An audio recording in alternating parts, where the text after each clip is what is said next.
Welcome to What the Flick, everybody.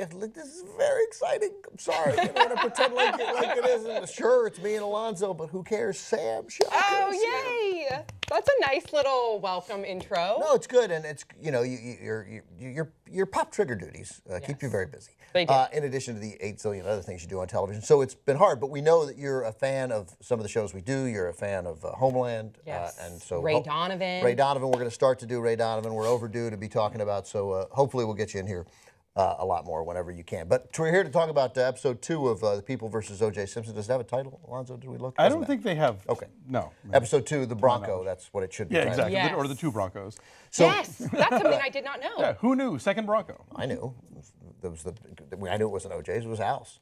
It was AC's. No. AC's. But that's the thing that because with the EP of both Pop Trigger and What the Flick, Amir, before the show, talking about like how well we remember things, and I have heard people mocking this show, like not in a aggressively mocking it because they think it's silly or again it's Exaggerated. super exaggerated, and I think that if you said you were 13. I think I was like 13 when it all went down. But I remember it. I remember sitting there watching the whole chase scene. I remember him getting out of the car, which we just saw in this past episode before he actually surrendered inside the house. I remember all of that. Moment with his son. Yep.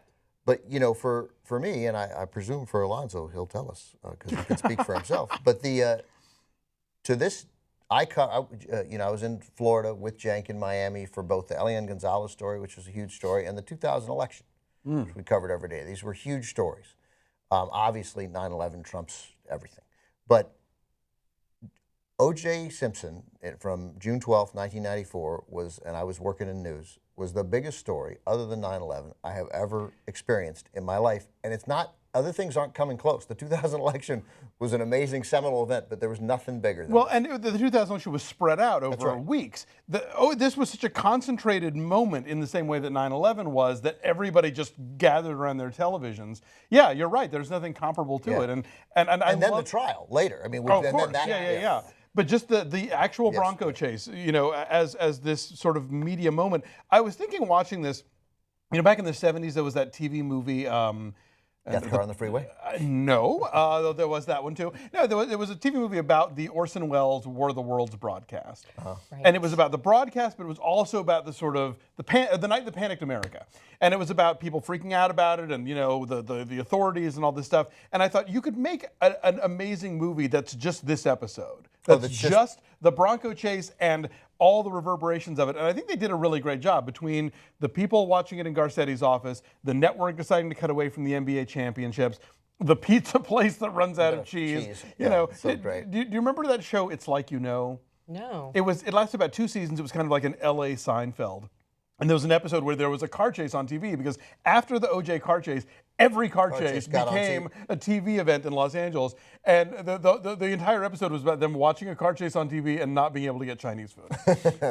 True. It's surprising, too, to see that they cut away from the NBA championship. That speaks volumes. No, Sure. I was working in Charleston, South Carolina at news. It was staggering. Yes. That they cut, and it was the Knicks. I mean, it was New York City playing for the NBA title. And to me, a colossally dumb decision. I mean, you literally have the greatest alternative programming in the world. Like they can watch it somewhere else, but nobody has the balls to be the one person who's not showing it. No, I remember when it was happening, I was at my ex's apartment doing some work, and my good friend Robert Abley, who does the recaps with us, calls me and says, "You turn the TV on, OJ's on the run." And I said, "Which channel?" Right. And he said, all the channels. All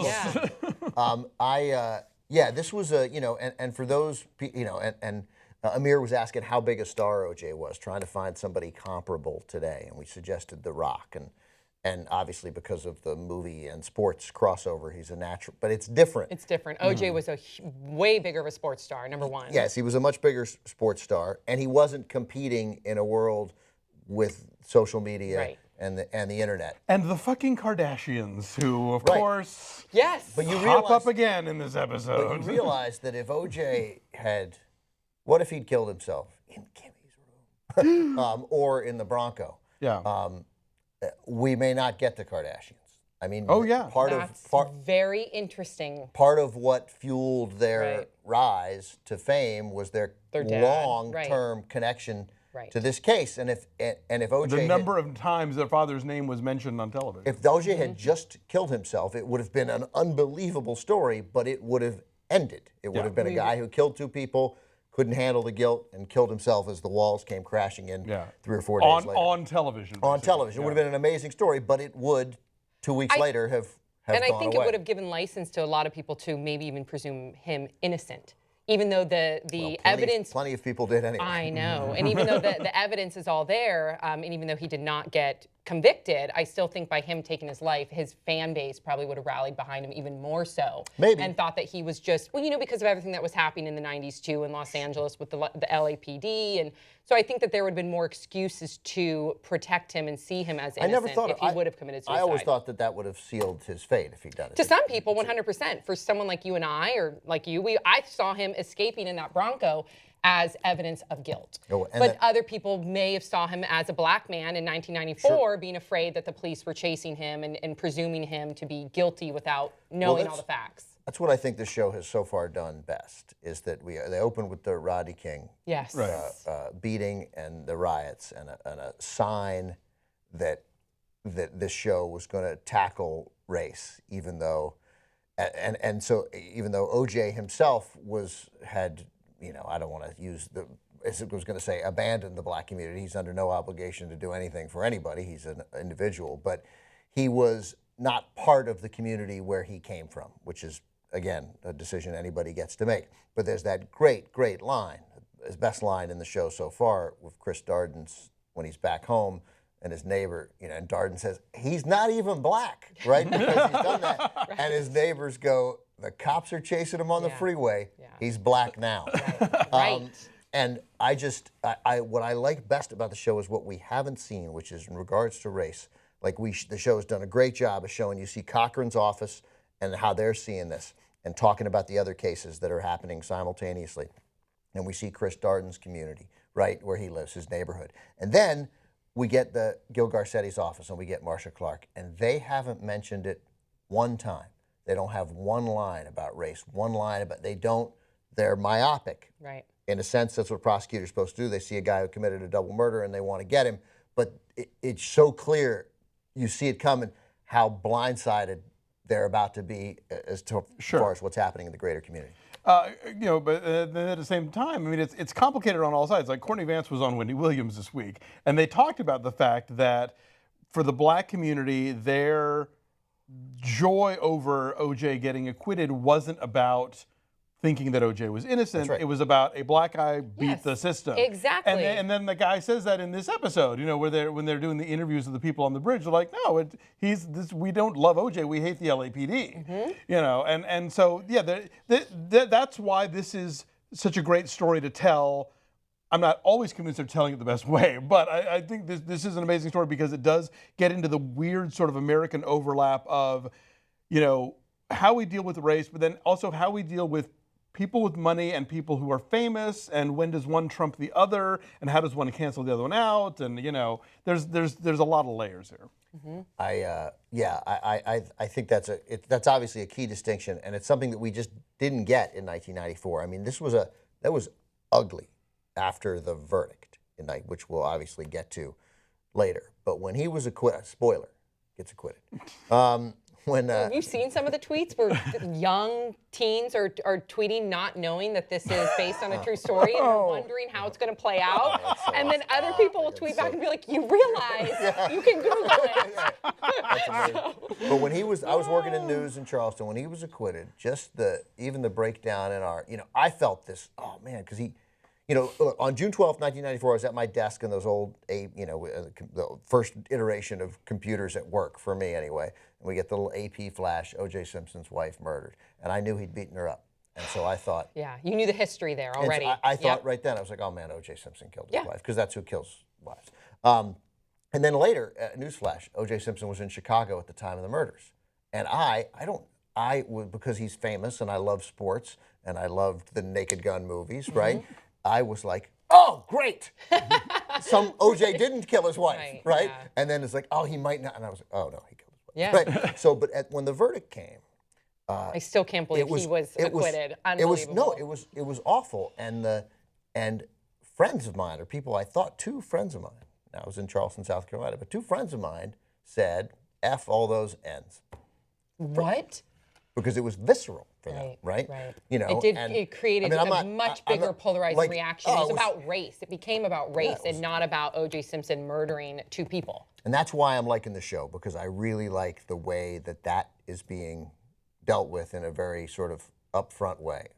I'm surprised to see that. I feel bad saying that because I have a lot of respect for Ryan Murphy. I love what he does. So I'm not surprised that Ryan would make sure that was involved.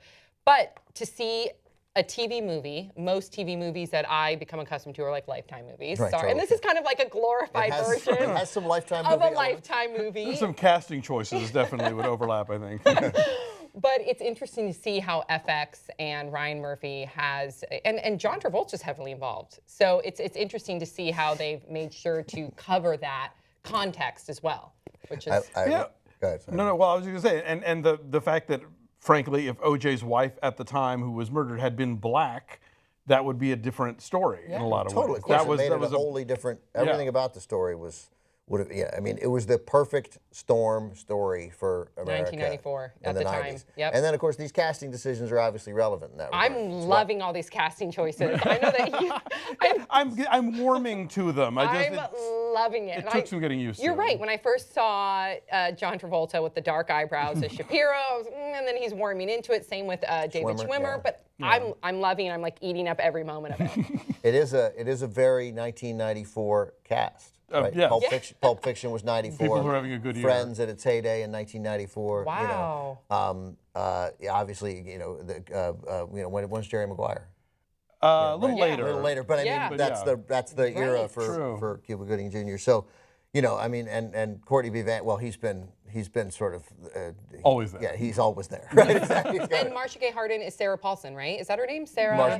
Sarah Paulson is Marcia Clark. That's what I meant, Marcia Clark. Sorry. Marcia Gay Although She is Sarah Paulson as Marcia. she's played a lot of lawyers. I suspect she probably would have gotten a conviction. Oh yeah, she probably got a call back on this. But no, I do it's like Ryan Murphy, I'm sure he that had. Ryan Murphy always involves Sarah as well. Real quick, so. I've been looking to a bunch of fact versus fiction stuff. Did you find anything interesting in this episode? On this episode, I found a couple interesting things on the previous episode, but on this episode, what was interesting to me that indeed, according to the late Rob Kardashian, is that he did, in his mind, he believed that he did save O.J. Simpson's life. Not only did he have that conversation with O.J. when they were during the chase In the drive. in the Bronco, but also when O.J. was debating whether or not to take his life in his own driveway before coming into the home.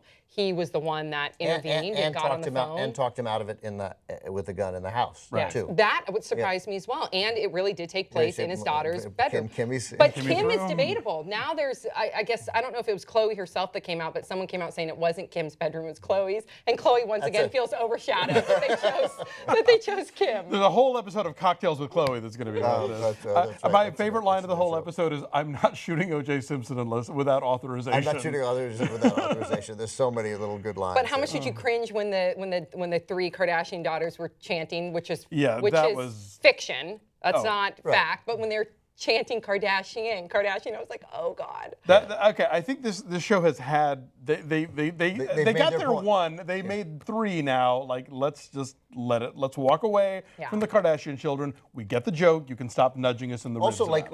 I mean, they could have a dinner table conversation where Rob is, because Robert Kardashian was I believe. By the way, it's based largely on Jeffrey Toobin's book, The Run of His Life, which is great. I read it when it came out, but I haven't read it in 20 years. But I suspect that he had awkward conversations with his kids when they had dinner. Like that because he is clearly conflicted, right? Because he's not, and Shapiro seems to know the truth too. He did that lie detector test. He did fail miserably. Yes. But I think Gooding's really good. His rage is really good. I think Gooding's great in it. Oh, yeah. Totally. Because it could be the rage of someone wrongly accused, and it could be the rage of someone where the walls are closing in. And it allows some suspense there. Yeah. So, no, anyway, I think the trial sequences, I'm looking forward to those. I think they're going to be great. But I like... Judge, yours is going to get pounded. Lance Ito is going to get pounded. Yeah. No, Did I see Nathan Lane's name in the credits? Who is he? Has he turned up yet? I don't. Yeah, he's in the credits, but I don't know who. Yeah, I don't F. Lee know Bailey. who. I bet he's F. Lee Bailey. Oh, maybe so. Yeah. Interesting. Yeah. But again, what I think the show does best is the taking us inside the event itself and the key players, but also kind of those little bits of reverb in the culture. A movie that did this really well is if you ever saw A Cry in the Dark. That the Dingo Ate My Baby movie. Oh, yeah, right. Of course. Where, you've got Meryl Streep and Sam Neill being wrongfully accused of having murdered their child. And then it's not just about them and about the trial, but you see how it becomes like this meme in pop culture where she's easy to make fun of and people have this, they think they're part of some weird religion or whatever. And so, it cuts away from the principles to sort of show you how it's being read by society at large. Interesting. And I think this could do the same just in terms of how we watched all this thing on TV and who we were listening to and why, and Faye Resnick and all the Kato, all the weird players that pop up over the course of this. It's interesting. You see them as characters when in reality, again, we're getting entertainment value from a gruesome double murder. But they all have become these caricatures of themselves, and you're seeing that portrayed in a way in the series when you saw the conversation between Faye Resnick and Kris Jenner. It just felt, and then of course you saw the Kardashian daughters coming in. This was in the first episode. This was at Nicole Brown Simpson's funeral of all places.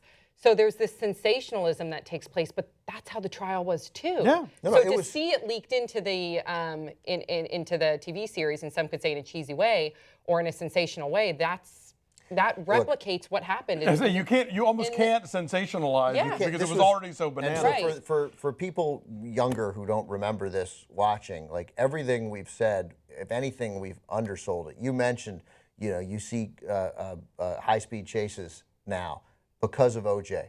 Every reason, like it probably would have happened anyway, but most of the reasons that you hate cable news and local news and that they won't leave a story alone, it began here. The way we process news, the way we take in information, the way we're given that information and spoon-fed that information changed here. This was a seminal moment in American pop culture history. The reason that we had, I think we got, was it True TV or whatever? That's right. Well, it was Court TV, and then it was True TV, and now it's Clue, I think. But yeah, that whole channel is because of OJ, I think. So I don't know.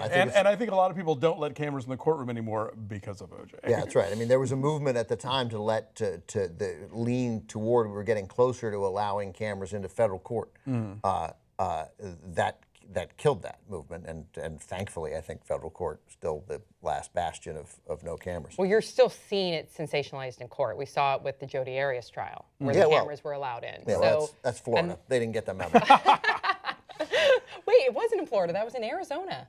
Oh, it was right. Yeah, that was in Arizona. But Florida I get it with Florida. I get it. It felt like Florida. You're right. All right, we got to go. No, sorry, go ahead. Just do we want to predict which episode we get the dancing Itos in? Oh, I'm going to say 5. I was going to say 4. Okay. Okay. Ben? It was, that sounds about right. I'll take 6. just so we all have a. Wait, what do we get? What are we wagering?